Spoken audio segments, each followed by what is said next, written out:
Hello વિદ્યાર્થી મિત્રો, હું દિલીપ બારિયા મારી યુટ્યુબ ચેનલમાં તમારું હાર્દિક સ્વાગત કરું છું. વિદ્યાર્થી મિત્રો, આજે આપણે ધોરણ 12 રસાયણ વિજ્ઞાનના બોર્ડ માટેના આઈએમપી પ્રશ્નોની ચર્ચા કરીશું. સાથે સાથે ચેપ્ટર વાઇઝ જે પણ ચેપ્ટરમાંથી કેટલા માર્કનું પૂછાશે અથવા કેવા પ્રકારના પ્રશ્નો પૂછાશે અથવા ચેપ્ટર આપણે કેવી રીતના વાંચવું, તો દરેક પ્રશ્નોના તમને હું અહીંયા આન્સર આપીશ. તો વિડીયોને એન્ડ સુધી જોજો. કોઈ પણ પોઈન્ટ સ્કીપ ના કરતા. કોઈ પણ કન્ફ્યુઝન હોય તો તમે કોમેન્ટ બોક્સમાં પૂછી શકો છો. તો ચાલુ કરીએ આજનો વિડીયો. સૌથી પહેલાં વાત કરીએ ચેપ્ટર 1. ચેપ્ટર 1 છે આપણું ઘન અવસ્થા. હવે સૌથી પહેલાં હું અહીંયા બાજુમાં તમારા માટે આઈએમપી પ્રશ્નો પણ મૂકી દઉં છું, તો તમે પ્રશ્નો પણ કરી શકો. અને સાથે સાથે અહીંયા જે પણ હું ડિસ્કસ કરીશ તો એ પોઈન્ટ્સ તમારે બુકમાં ટીક માર્ક કરી લેવાના છે અથવા લખી લેવાના છે. અને એટલા જ પોઈન્ટ્સ તમે વ્યવસ્થિત કરશો તો તમે આરામથી સારા માર્ક્સ સ્કોર કરી શકશો. તો હું અહીંયા જે પણ લખું છું એ તમારે ટીક માર્ક અથવા લખી લેવાનું છે, તો એના પર તમે વધારે ફોકસ કરજો. બાકી અહીંયા બાજુમાં જે પણ પ્રશ્નો આપ્યા છે એ તો ઇમ્પોર્ટન્ટ છે જ, એ તો તમે કરજો જ. અને સાથે સાથે થોડું ડિસ્કશનમાં પણ ધ્યાન આપજો. તો સૌથી પહેલાં વાત કરીએ તો અહીંયા જે એક મહત્ત્વનો ટૉપિક આવે છે ક્ષતિ. આયનોમાં ક્ષતિ આ ટૉપિક છે વિદ્યાર્થી મિત્રો. 100% આમાંથી 1-2 ક્વેશ્ચન આવે જ છે. MCQમાં પૂછાય છે અથવા કોઈ ક્વેશ્ચનમાં 2 માર્ક્સમાં આવી જશે અથવા 3 માર્ક્સમાં પણ કોઈ 2 અથવા 3 ક્ષતિ પૂછી નાખે. જેમ કે વાત કરું ધાતુ વધારો ક્ષતિ અથવા ફ્રેન્કલ ક્ષતિ જણાવો, અથવા શોર્ટકી અને ફ્રેન્કલ ક્ષતિ વચ્ચે તફાવત જણાવો, અથવા ધાતુ વધારો અને ધાતુ ઘટાડો ક્ષતિ પણ. ઠીક છે, તો આ બધા પ્રશ્નો તમારે ધ્યાન રાખવાના છે ક્ષતિ રિલેટેડ. તો ક્ષતિવાળો ટૉપિક તમારે કમ્પલસરી કરવાનો છે. ત્યારબાદ બીજી વાત કરું તો પેકિંગ ક્ષમતા. પેકિંગ ક્ષમતા ઉપર MCQ આવે છે. જેમ કે વાત કરું કે સાદા એકમ કોષમાં એની પેકિંગ ક્ષમતા કેટલી હોય છે અથવા ખાલી જગ્યા કેટલી હોય છે, તો આ MCQમાં પૂછે જ છે. સાથે સાથે 3 માર્ક્સમાં પણ કોઈ પણ એક પેકિંગ ક્ષમતા પર તમને થિયરી પૂછી શકે છે. અને સાથે સાથે ઘનતાના દાખલા છે. અહીંયા તમે ચેપ્ટરમાં જોશો તો ઘનતા રિલેટેડના દાખલા છે. ઘનતા બરાબર D અને આવો ફોર્મ્યુલા છે. તો એ ઘનતા રિલેટેડ તમારે જે પણ ન્યુમેરિકલ્સ છે એ કરી લેવાના છે. એમાંથી પણ આવી શકે છે. અને ત્યારબાદ વાત કરીએ તો ક્ષતિ. અને એક બીજી વસ્તુ અહીંયા તમે જોશો તો જે ફોર્મ્યુલા રિલેટેડ અમુક ક્વેશ્ચન્સ આવે છે. જેમ કે હું વાત કરું, મતલબ કે આ તમે સ્ટાર પાડીને લખી લો, સૂત્રો આધારિત.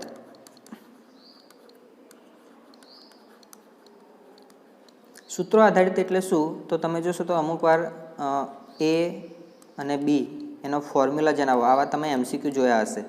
જેમ કે હું વાત કરું અહીંયા એક ક્વેશ્ચન જુઓ તો AB ઘનમાં A પરમાણુઓ ફલક કેન્દ્રિત અને B પરમાણુઓ બાજુની 8 ધારીઓ પર આવેલા હોય ત્યારે અણુનું સૂત્ર શું થાય, અને નીચે 4 MCQ આપ્યા હોય તો તમારે એ આવી રીતના A અને B જે છે એ જવાબ આપવાનો હોય છે. તો એના રિલેટેડ જેટલા પણ MCQ છે એ બધા જ કરી લેવાના છે. એક MCQ એવો આવે જ છે. તો આ સૂત્રો આધારિત જે પણ તમારે MCQ અથવા જે પણ પ્રશ્નો છે એ બધા જોઈ લેવાના છે. તો આ ખાસ પોઈન્ટ યાદ રાખજો: ક્ષતિ, પેકિંગ ક્ષમતા, ઘનતાના દાખલા અને સૂત્રો આધારિત જે MCQ આવે છે એ વસ્તુ. ચેપ્ટર 1માં આટલું પણ વ્યવસ્થિત કરશો તો ઇઝીલી તમને આવડશે. અને હવે વાત કરીએ ચેપ્ટર 2. ચેપ્ટર 2 આપણું આવે છે દ્રાવણો. વિદ્યાર્થી મિત્રો, અહીંયા ક્વેશ્ચન પણ મૂક્યા છે તમારા માટે, તો એ તો કરવાના જ છે. હવે ઇમ્પોર્ટન્ટ પ્રશ્નોમાં આવે છે, સૌથી પહેલાં આવે છે હેનરીનો નિયમ. હેનરીનો નિયમ. ત્યારબાદ આવે છે રાઉલ્ટનો નિયમ. બેમાંથી કોઈ એક નિયમ પૂછાઈ શકે છે. હેનરીનો નિયમ કરો તો સાથે સાથે એની ઉપયોગિતા પણ કરી લેવાના. અને રાઉલ્ટનો નિયમ પણ તમારે કમ્પલસરી કરવાનો છે. રાઉલ્ટનો નિયમ છોડવાનો નથી. રાઉલ્ટના 2 નિયમ જે આપ્યા છે એ તમારે કમ્પલસરી કરવાના રહેશે. અને ત્યારબાદ એક આવે છે સંખ્યાત્મક ગુણધર્મો. સંખ્યાત્મક ગુણધર્મો, જેમાં તમને 4 સંખ્યાત્મક ગુણધર્મો આપ્યા છે: મોલલ ઉન્નયન અચળાંક, મોલલ અવનયન અચળાંક, અભિસરણ દબાણ. આ બધા જે ટોપિક્સ અંદર આપ્યા છે. બાષ્પ દબાણમાં સાપેક્ષ ઘટાડો, તો આ ટોપિક બધા સંખ્યાત્મક ગુણધર્મોમાં 4 ટોપિક આપ્યા છે, એ કરી લેવાના છે. અને એક ઇમ્પોર્ટન્ટ વસ્તુ આપણ છે બાષ્પ દબાણમાં સાપેક્ષ ઘટાડો. બાષ્પ દબાણમાં સાપેક્ષ ઘટાડો, તો આ સોલ્યુશન ચેપ્ટરમાં એટલે કે દ્રાવણોમાં તમારે હેન્ડનો નિયમ, રાઉલ્ટનો નિયમ, સંખ્યાત્મક ગુણધર્મો અને બાષ્પ દબાણમાં સાપેક્ષ ઘટાડો, આટલી વસ્તુ કમ્પલસરી કરવાની છે. અને હવે વાત કરીએ આપણે ચેપ્ટર 3. થોડા જ મતલબ 2-3 ક્વેશ્ચન કરશો તો એમાંથી જ આવશે. તો એમાં સૌથી વાત કરું તો તમે જુઓ, ગેલ્વેનિક કોષ આપ્યો હશે.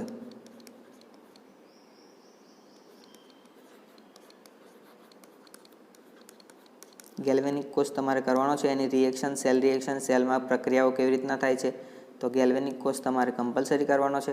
ત્યારબાદ એક મહત્ત્વનો ટોપિક આવે છે નષ્ટ સમીકરણ. આ નષ્ટ સમીકરણ ખૂબ જ ઇમ્પોર્ટન્ટ છે. નષ્ટ સમીકરણમાંથી દાખલાઓ પણ પૂછાય છે અને થિયરી પણ પૂછાય છે. તો આ નષ્ટ સમીકરણ તમારે અહીંયા કરવાનું રહેશે. ત્યારબાદ વાત કરીએ આપણે ચેપ્ટર 4 કેમિકલ કાઇનેટિક્સ એટલે કે રાસાયણિક ગતિકી. હવે રાસાયણિક ગતિકીમાં મેં તમને કહી દઉં તો એક ક્વેશ્ચન આવે જ છે, એ છે આપણો પ્રક્રિયાક્રમ.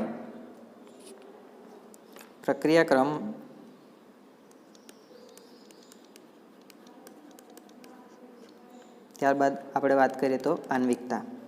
પ્રક્રિયાક્રમ અને આન્વિકતા વચ્ચે તમારે તફાવત પણ પૂછી શકે અથવા 2 માર્ક્સમાં અલગથી પણ ક્વેશ્ચન આવી શકે છે. તો આ તમારે કરવાની છે. સાથે સાથે આપણે જોઈશું તો અહીંયા પ્રથમ ક્રમની પ્રક્રિયા માટે સંકલિત વેગ સમીકરણ, શૂન્ય ક્રમની પ્રક્રિયા માટે સંકલિત વેગ સમીકરણ.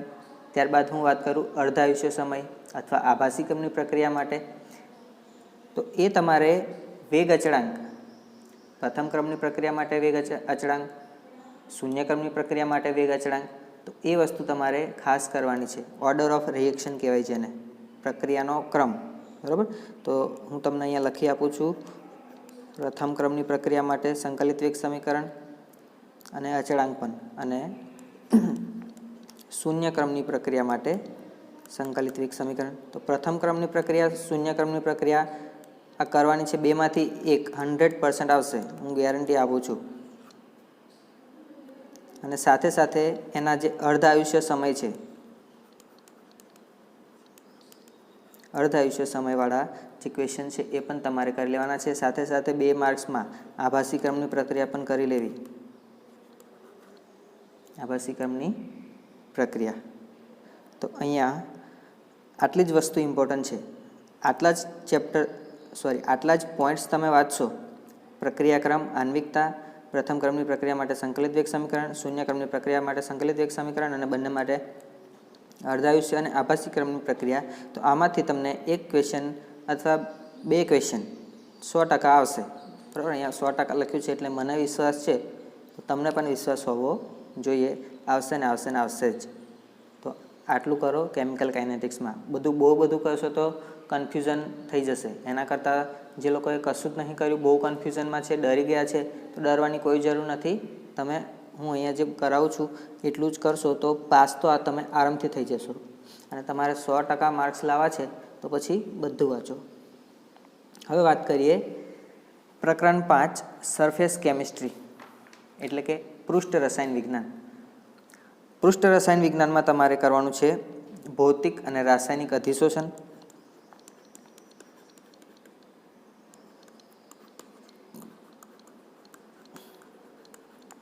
ભૌતિક અને રાસાયણિક અધિશોષણ. આ બંને વચ્ચેનો તફાવત કરી લો અથવા બંનેને અલગ અલગથી વાંચો તો પણ ચાલશે. ત્યારબાદ એક આવે છે લાયોફોબિક અને લાયોફિલિક કલિલ, દ્રવ્ય અનુરાગી અને દ્રવ્ય વિરાગી. દ્રવ્ય અનુરાગી અને દ્રવ્ય વિરાગી. આ પણ કદાચ તફાવતમાં પૂછી શકે. તો આ બંને ક્વેશ્ચન ઇમ્પોર્ટન્ટ છે. ત્યારબાદ આગળ વાત કરીએ તો સ્કલિલનું વર્ગીકરણ.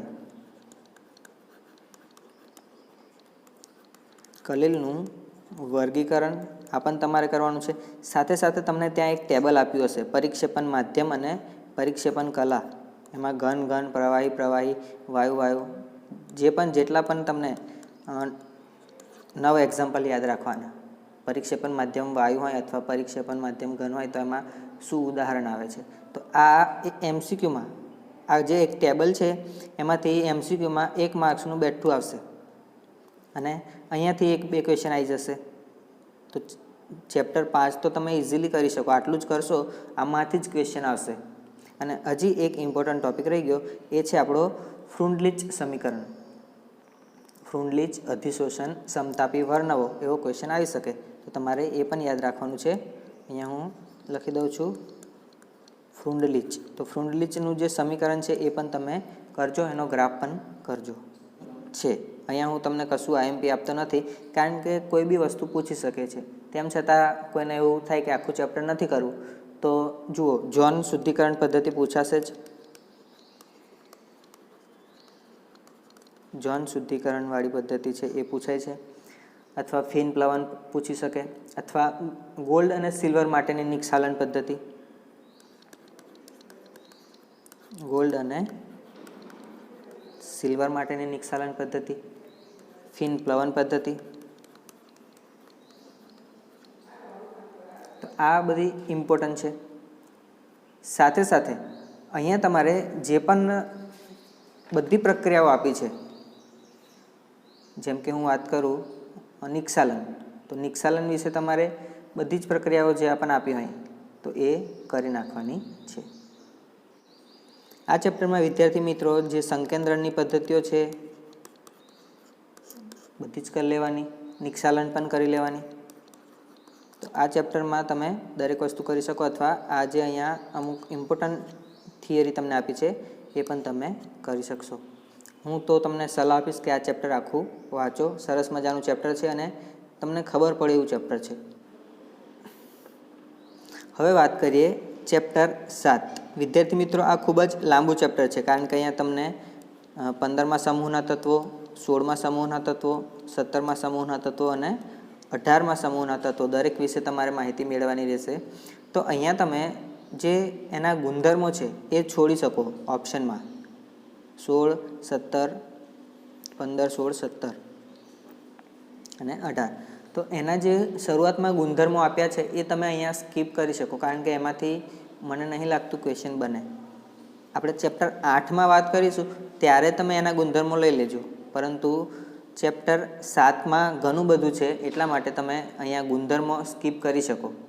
અને અહીંયા જે પણ 15મા સમૂહ, 16મા સમૂહ, 17મા સમૂહમાં જે પણ મોલેક્યુલ્સ આપ્યા છે, જે પણ કમ્પાઉન્ડ આપ્યા છે, જેમ કે વાત કરું HNO3, હવે કેટલા એક્સક્લુડેડ થઈ ગયા છે અને કેટલા ઇન્ક્લુડ છે, 30% સિલેબસમાં કેટલા છે તો એ તમારે જોઈ લેવાના. તો નાઇટ્રિક એસિડ હશે HNO3, ત્યારબાદ ડાયનાઇટ્રોજન હશે N2, એમોનિયા આઈ થિંક નીકળી ગયું છે. ત્યારબાદ વાત કરીએ તો ડાયઓક્સિજન હશે. તો અહીંયા આવા અને સલ્ફ્યુરિક એસિડનું ઉત્પાદન, સલ્ફ્યુરિક એસિડની જે પ્રોપર્ટીઝ પૂછી હશે H2SO4. તો આવા જે પણ તમને કમ્પાઉન્ડ આપ્યા છે એ દરેકની બનાવટ કરી લેવાની. ડાયક્લોરિન વાયુની બનાવટ લખો અથવા ડાયનાઇટ્રોજનની બનાવટ લખો, આવા પ્રશ્નો તમને પૂછી શકે. પ્લસ એક બીજો અગત્યનો ક્વેશ્ચન છે નાઇટ્રોજનની અનિયમિત વર્તન. નાઇટ્રોજનનું અનિયમિત વર્તન, આના રિલેટેડ પણ ક્વેશ્ચન પૂછી શકે. ત્યારબાદ ઓક્સો એસિડ આપ્યા છે, દરેક સમૂહમાં ઓક્સો એસિડ આપ્યા છે. તો એ ઓક્સો એસિડના બંધારણ પૂછે છે, તો તમારે ખાસ યાદ રાખવાના. અને ઇમ્પોર્ટન્ટમાં તમને કહી દઉં, સલ્ફરના ઓક્સો એસિડ જણાવો. અહીંયા લખી દઉં છું, સલ્ફરના ઓક્સો એસિડ જણાવો અથવા એના બંધારણ જણાવો, અથવા કોઈ પણ બે બંધારણ પણ પૂછી શકે એનું આખું તમારે જે મોલેક્યુલ બને છે એ ડ્રો કરવાનો રહેશે. તો ઓક્સો એસિડ ખાસ કરજો. સાથે સાથે જે પણ અહીંયા તમને HNO3 આપ્યા છે, N2, O2, આ દરેકની બનાવટ અને એની પ્રક્રિયાઓ કરી લેજો. અને હવે વાત કરીએ ચેપ્ટર 8. ચેપ્ટર 8 છે વિદ્યાર્થી મિત્રો ડી અને એફ વિભાગના તત્વો. તો અહીંયા મેં તમને કીધું એમ અહીંયા તમારે દરેકના ગુણધર્મો કરવાના છે. ખાસ ગુણધર્મોમાંથી પ્રશ્ન આવશે અને 100% પ્રશ્ન આવી શકે એ છે આપણો KMNO4, કમનો 4. ક્રિકેટમાં 4 જાય તો ફિલ્ડર પૂછે કે કમનો 4 આવ્યો, તો એ કમનો 4, KMNO4 પોટેશિયમ પરમેંગેનેટ. આની બનાવટ કરી લો, એની રાસાયણિક પ્રક્રિયા કરી લો, એના પર ક્વેશ્ચન્સ આવશે જ. અને પી વિભાગના તત્વો છે એમાં ઝેનોન પર પણ આવે છે પ્રશ્નો. તો ઝેનોનનો ટોપિક છે એ પણ તમારે રિફર કરી લેવાનો છે. અને ચેપ્ટર 8માં તમારે દરેકના ગુણધર્મો અને સાથે સાથે KMNO4ની બનાવટ અને એની પ્રક્રિયા એ પણ તમારે કરવાની છે. ત્યારબાદ જે અહીંયા ડી વિભાગના તત્વો છે એને આંતરાલીય સંયોજનો પણ કહેવાય છે અથવા એને સંક્રાંતિ ધાતુઓ પણ કહેવાય છે. તો તમે ગુણધર્મો દરેકના કરશો તો તમને ગુણધર્મોમાંથી પણ MCQ અને ક્વેશ્ચન આવી શકે છે. હવે વાત કરીએ ચેપ્ટર 9 કોઓર્ડિનેશન કમ્પાઉન્ડ. વિદ્યાર્થી મિત્રો આ ખૂબ જ અગત્યનું ચેપ્ટર છે અને અહીંયા 100% પ્રશ્ન પૂછાય એવો એક તમને કહું પ્રશ્ન, તો એ છે સંયોજકતા બંધનવાદ. સંયોજકતા બંધનવાદ આમાંથી અત્યારે જ લખી લો. 100% પ્રશ્ન પૂછાશે. એક પ્રશ્ન કેવો પ્રશ્ન પૂછાશે તો જોઈ લો. કોઈ પણ આપ્યું હશે તમારું બંધારણ કોમ્પ્લેક્સ આપ્યું હશે અને એમાં તમને પૂછ્યું હશે કે સંકરણ, એનો ભૌમિતિક આકાર, એના ચુંબકીય ગુણધર્મ સમજાવો. જેમ કે આવું આપ્યું હોય K4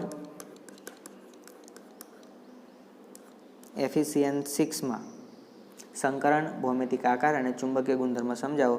તો આમાં તમે જોશો તો પ્રબળ લિગેન્ડ અને નિર્બળ લિગેન્ડવાળા જે બે લિગેન્ડ હોય છે, જેમાં પ્રબળ આવે તો ઇલેક્ટ્રોન જે છે એનું યુગ્મન થઈ જાય અને નિર્બળ લિગેન્ડ હોય તો એનું યુગ્મન થતું નથી. તો એના આધારે આપણે અનુચુંબકીય છે કે પ્રતિચુંબકીય છે એ સમજાવી શકીએ છીએ. તો આ સંયોજકતા બંધનવાદમાં જેટલા પણ તમને અંદર કોમ્પ્લેક્સ આપ્યા હશે લગભગ 4 થી 5 કરશો તો એક પ્રશ્ન આવી જશે. અથવા કોઈ પણ બે તમે લાગે કે બહુ વધારે પડતા ઇમ્પોર્ટન્ટ છે, જૂના પેપરોમાં પણ આપ્યા હોય એવા પણ કરશો તો એ બેઠા બેઠા આવી જશે. અહીંયા ક્વેશ્ચન પણ મેં મૂક્યા છે તો તમે એમાંથી પણ કરી શકો. તો આ તમારે ખાસ કરી લેવાનું છે. સંયોજકતા બંધનવાદ 100% 4 માર્ક્સમાં પૂછાશે. અને બીજું 2 માર્ક્સ માટે અથવા MCQ માટે તમે જે IUPAC નામ આવે છે એ IUPAC નામ દરેકના કરી લેવાના. ત્યારબાદ લિગેન્ડ અને તેનું વર્ગીકરણ, લિગેન્ડનું વર્ગીકરણ પણ પૂછાય છે. અને બીજી વસ્તુ એક આવે છે સમઘટકો. આ ચેપ્ટરમાં તમારે સમઘટકો પણ ખાસ કરવાના છે. અને બીજી જે આઇસોમર બને છે, સમઘટકો જ કહેવાય છે ને, સિસ અને ટ્રાન્સ, આવો ક્વેશ્ચન 2 માર્ક્સમાં આવશે. અથવા પ્રકાશીય સમઘટકતા આ પણ લખી લો, 2 માર્ક્સમાં પૂછાઈ શકે. ઘણી વખત પૂછાયું છે પ્રકાશીય સમઘટકતા, દક્ષિણ ભ્રમણીય અને વામ ભ્રમણીય.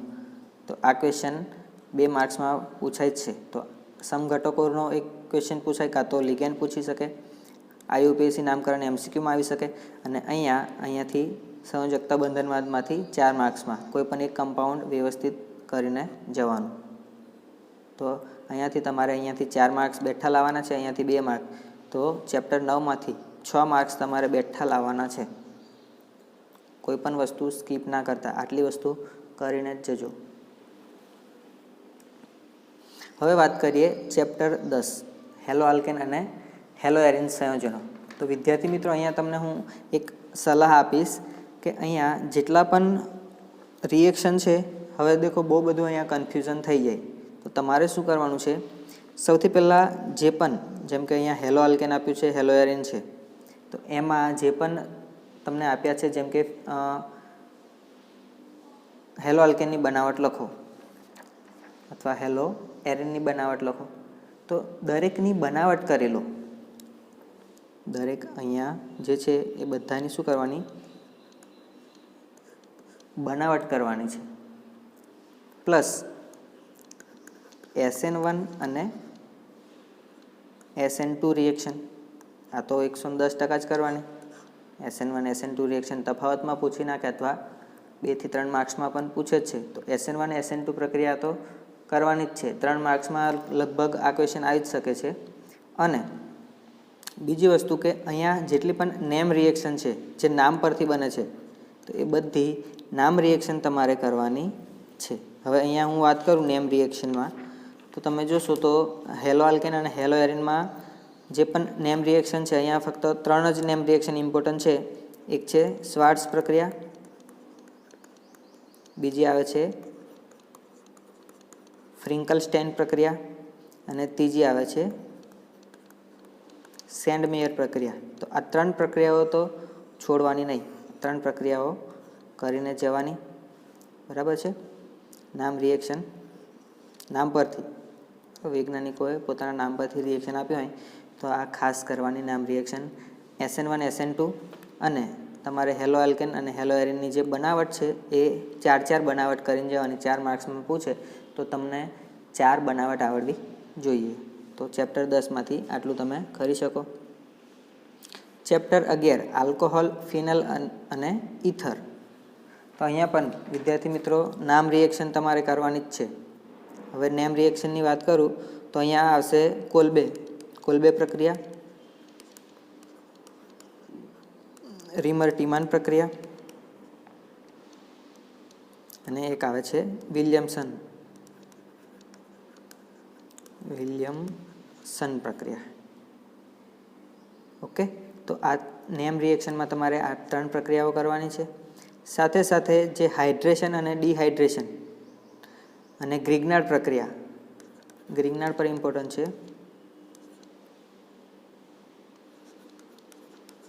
ગ્રિગ્નાર્ડ પ્રક્રિયા પણ તમારે ખાસ કરવાની છે. અને હાઇડ્રેશન અને ડિહાઇડ્રેશન પર જે ક્વેશ્ચન છે એ પણ તમારે અહીંયા કરવાના છે.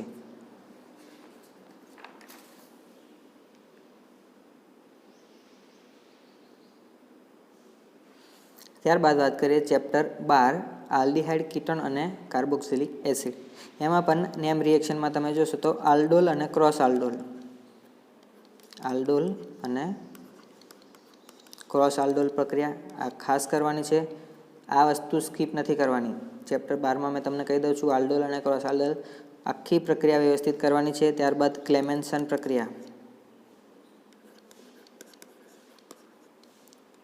ક્લેમેન્સન રિડક્શન, ત્યારબાદ વુલ્ફ-કિર્ચનર રિડક્શન. આ બંને રિડક્શન પ્રક્રિયાઓ પણ ખાસ કરવાની છે. અને જે પણ ટેસ્ટ આપ્યા હશે, જેમ કે ટોલેન્સ કસોટી, ત્યારબાદ ફેહલિંગ કસોટી અને એક આવે છે આયોડોફોર્મ. તો આ 3 ટેસ્ટ તમારે કરવાના છે, જે લેબોરેટરીમાં પણ આપણે કરીએ છીએ અને થિયરીમાં પણ આપ્યા છે. તો આ 3 ટેસ્ટ તમારે ખાસ કરવાના છે. અને ક્રોસ આલ્ડોલ, આલ્ડોલ સંઘનન, ક્લેમેન્સન અને વુલ્ફ-કિર્ચનર.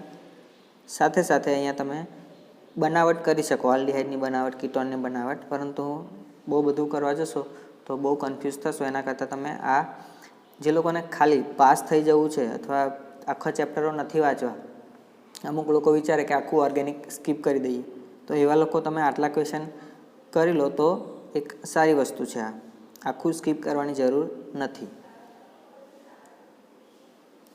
હવે વાત કરીએ ચેપ્ટર 3 અમાઇન્સ. અમાઇન્સમાં વિદ્યાર્થી મિત્રો જે કાર્બાઇલ અમાઇન અને હોફમેન બ્રોમેમાઇડ રિએક્શન છે,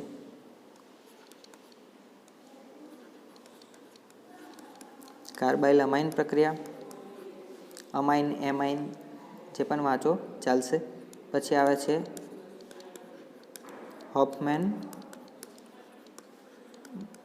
બ્રોમેમાઇડ પ્રક્રિયા. તો આ પ્રક્રિયાઓ ખાસ કરવાની છે. અને એમાઇનની બનાવટ, અહીંયાથી હું ફક્ત તમને 3 જ પ્રશ્ન આપું છું. એમાઇનની બનાવટ, હોફમેન બ્રોમેમાઇડ અને કાર્બાઇલ એમાઇન. એમાં પણ એમાઇનની બનાવટ તમે સ્કીપ કરવું હોય તો કરી શકો. જેને વાંચવું છે તો 100% વાંચજો. પરંતુ આ ખાસ પહેલી 2 રિએક્શન છે એ ખૂબ જ અગત્યની છે, એમાંથી પૂછી શકે છે.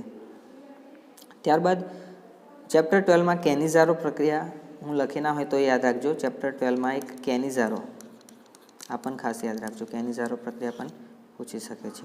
અને હવે આપણું છેલ્લું ચેપ્ટર, મતલબ એક્ઝામ માટે તો આપણે 14 ચેપ્ટર જ વાંચવાના છે. તો એમાં છેલ્લું ચેપ્ટર છે ગ્લુકોઝ. તો ગ્લુકોઝનું બંધારણ, બાયોમોલેક્યુલ્સ. ચેપ્ટરનું નામ શું છે? બાયોમોલેક્યુલ્સ, જૈવિક અણુઓ. તો એમાં ગ્લુકોઝનું બંધારણ, ત્યારબાદ ગ્લુકોઝનું બંધારણ કેવી રીતના આવ્યું એના માટેની પ્રક્રિયાઓ સાબિત કરવા માટે. તો ગ્લુકોઝની જે પ્રક્રિયાઓ આપી છે એ તમારે ખાસ કરવાની છે. અને એમિનો એસિડનું વર્ગીકરણ, આ વર્ગીકરણ પણ તમારે ખાસ કરવાનું છે. અહીંયાથી ફક્ત 3 તમને ક્વેશ્ચન આપું છું: ગ્લુકોઝનું બંધારણ, એની પ્રક્રિયાઓ અને એમિનો એસિડનું વર્ગીકરણ. વિદ્યાર્થી મિત્રો, અહીંયા આપણે જે પણ ડિસ્કસ કર્યું ફક્ત આ આઈએમપી વસ્તુ છે. મતલબ તમારે વધારે સ્કોર કરવો છે તો તમે બધું વાંચો. જે લોકો બધું નથી વાંચી શકતા અથવા જે લોકોએ અત્યાર સુધી કશું જ નહીં કર્યું અને છેલ્લી ક્ષણોમાં મહેનત કરવી છે, તો તમે અહીંયા જે પણ ડિસ્કસ કર્યું છે તમે એટલું જ કરશો તો તમે સારા માર્ક્સ લાવી શકશો. અને મહેનત વધારે કરવાની છે. હવે છેલ્લા 45 દિવસ જેવું બચ્યું છે મહેનત કરવા માટે. તો તમે ખૂબ જ લગનથી અલગ ક્વેશ્ચન દરેક વસ્તુ લખી લો. આ ક્વેશ્ચન્સ અલગ લખી લો અને એના જ નોટ્સ બનાવવાનો, એનું એ જ તમે રિવાઇઝ કરો સતત, તો તમે આરામથી 50 અપ માર્ક્સ લાવી શકશો. સાથે સાથે જો તમારે 90 અપ માર્ક્સ લાવવા હોય તો તમે જે પણ ક્વેશ્ચન આપ્યા છે બધા ક્વેશ્ચન વ્યવસ્થિત વાંચો. અને તમારો જે સિલેબસ પણ 30% રિડ્યુસ થઈ ગયો છે. તો તમે દરેક પોઈન્ટ્સ વ્યવસ્થિત કરશો તો તમારા 90 અપ ઇઝીલી આવી જશે. તો હું આશા રાખું છું કે તમે બધા જ પાસ થાવ, સારા માર્ક્સે પાસ થાવ, એવી મારી શુભકામના. વિડીયો ગમ્યો હોય તો લાઈક કરીને સબસ્ક્રાઈબ કરી દેજો. જય હિન્દ, જય ભારત.